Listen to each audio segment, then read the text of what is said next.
come to my family. It's all because I couldn't love a motherless child.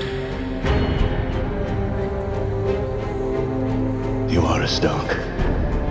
You might not have my name, but you have my blood.